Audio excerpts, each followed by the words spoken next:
Hey, welcome to a fresh new episode of the TD News Show and a happy Monday to everybody. Guys, how was your weekend? I hope that you had a great one. Talking about me, I took a long break, but now I'm back and I'm back with some awesome news. So, let's start the show. And let's start the show with Nvidia because there's a lot to talk about Nvidia. First, Nvidia sold $175 million worth of Ampere GeForce RTX 30 series graphics card to miners. According to financial analyst RBC Capital Market and Bronos, it estimated that Nvidia has sold at least $175 million worth of Ampere's GeForce RTX 30 series graphics card utilizing its Ampere GPUs directly to miners. And obviously after that, people just jumped to the gun and started accusing Nvidia that they made the situation worse or the stock situation worse. They knew that they have a lower stock, but even then they are selling that huge amount of GPUs to miners and all these kind of things. But here's the thing that you guys need to understand. Each quarter, Nvidia makes billions in GPU sales and 1.75 million, which is a lot. It's a very big number, but it's not that big in terms of Nvidia's like the whole sell or the whole figure. But again, the stock situation wasn't that much good from the first point. Now, if they sold $175 million worth of GPUs, which it's a big number, so obviously it's a big number of GPU. So yeah, they kind of make the situation worse, but it's just a fraction of the stock, I think, at least that way. Second, Nvidia is rating its GeForce RTX 30 series Ampere mobile GPUs for first half of 2021, reported by WCCF Tech.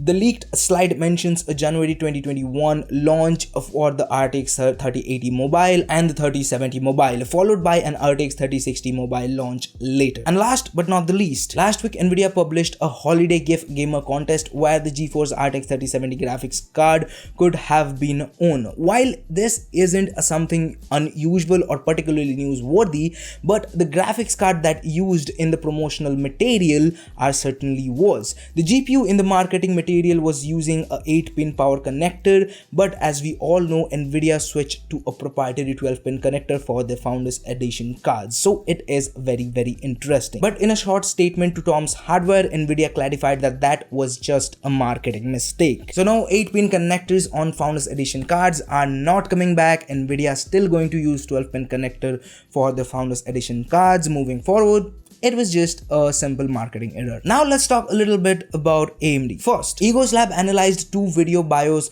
image for Radeon RX 6700 series graphics card using more power tool and uncovered engine clock limits as high as 2854 MHz with 2950 MHz overdrive limits. And to be clear, these are just limit, not a base clock or boost clock set by manufacturer. These are the limits that the GPU can go, and I think there are overclockers out there who will push these GPUs to this kind of numbers, or who knows, sometime they can do it more. But either way, it looks like that AMD is on a killing spree. Second, but that's not enough for AMD because our guy Patrick sure have some interesting news that he found and shared on Twitter. According to Shure, the RX 6900 XT has a raised engine clock limit to 3 GHz in comparison to the 2.8 GHz of the RX 6800 XT. This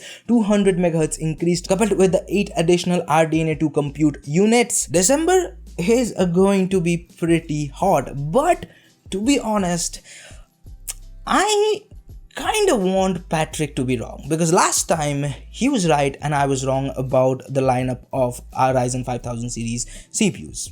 But it was kind of understandable from my side. I was being too much ambitious, and Patrick, he found leaks and stuff, so he kind of talking on the basis of some source, and I was throwing words on thin air, so that was kind of my fault. But I don't know, like I don't have anything to say against this, but next time, Patrick, when you leak some news, I will be waiting for you. Just remember that. Third, AMD RX 6800 and 6800X T pattern cards won't hit MSRP until 2021. Fourth, and at the end, it looks like AMD Radeon Smart Access memory coming to 4000 series of motherboards. And now this news is very much interesting because EU recently voted for a right to repair law, which is going to be mandatory for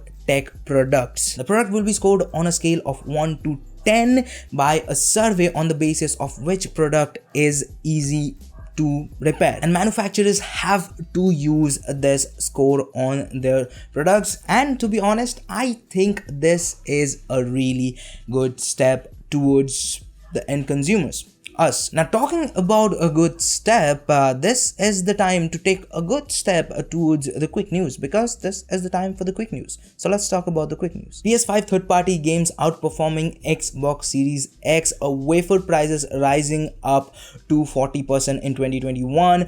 80 plus hikes its testing and licensing fees could affect prices of lower volume PSU models. A GTA 5 rumor suggests that the game could be based in Virginia, USA. MSI pauses shipments of its RTX 30 series SUPRIM X for quality assurance. CD Projekt Red unveils exclusive RTX 3080 Cyberpunk 2077 edition cards. ASRock announced world's thinnest AMD mini PC Mars 400U series. Amazon worker plan Black Friday strike and protests in 50 different countries. Microsoft leaks Windows 10's new mysterious cloud PC service. TSMC completes its latest 3nm factory mass production in 2022. Far Cry 6 features DirectX ray tracing, FidelityFX AS and variable array shading. TSMC partners with Google and AMD to push 3D silicons. Now that was all for today's techie stuff, and if you want to know more about these topics, all the sources have been linked down in the description. Now let's talk some of the stuff I like, starting with Fantastic Beast 3, where Johnny Depp is being replaced by Mikkelsen. If you don't know, Johnny Depp was forced to resign by Warner Brothers. And if you are living under a rock, then I am sure you don't know what's happening with Johnny Depp, the controversy regarding him and Amber Heard, and I really don't want to talk about that because this is not a gossip channel. This is a tech channel, and in each tech news episode, I love to talk about some of the stuff I like, which is films, movies, and games. So the next news is Extraction 2 could be starting its production in 2021. Now, if you haven't watched the first Extraction movie, it was really good. Like, you know, it was good. Like, the movie had a good vibe. It was a movie which Chris Hemsworth did, except of all the Marvel stuff. I think he did Man in the Black 3 and this movie, or like these are the two big movies he did after Marvel.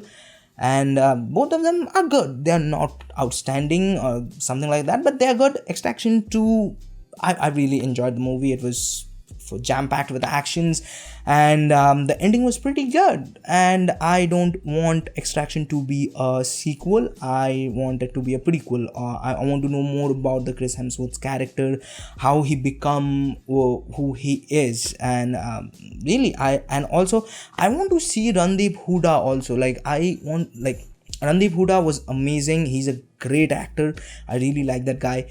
And you know, make a prequel where follow, like, there will be two characters, one Randeep Hooda's and another Chris Hemsworth's, and they are going in, or like they are doing their different things. They are on their two different paths, and then how their paths meets at the end.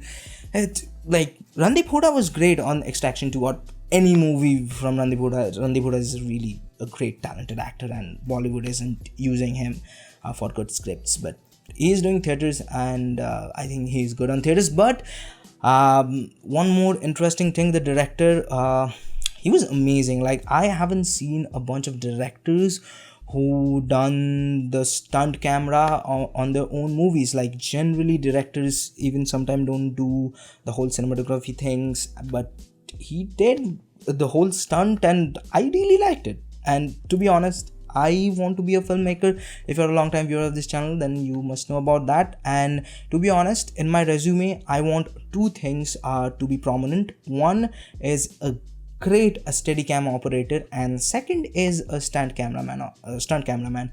And yeah, these are the two things I want on my cinematographer resume. Hopefully I will get it someday. But now let's talk about the last bit of our news for today, which is Castlevania season 4 or Castlevania season 4. So director showed some of the screenshot of from season 4, and if you haven't watched Castlevania, go and watch it. It's a pretty good series. Now, talking about pretty good, this episode isn't pretty good anymore because this episode is ending. Yes, this is the end of this video. This video is ending. So, if you liked it, hit the like button. If you don't, leave it a dislike. But, this right now, winter is here. And if you dislike in winter, it's gonna hurt. It's gonna hurt. It's gonna hurt right here. So, I'm gonna feel pretty bad. And if you want to make me feel bad, then go ahead, do the dislike. But remember, it will hurt. So remember that. And if you want to watch more videos from us, check out this video right here. And if you want to subscribe, which I appreciate if you do that, well, do it by here. And there's Akash, and I'll see you guys in the next one. Peace.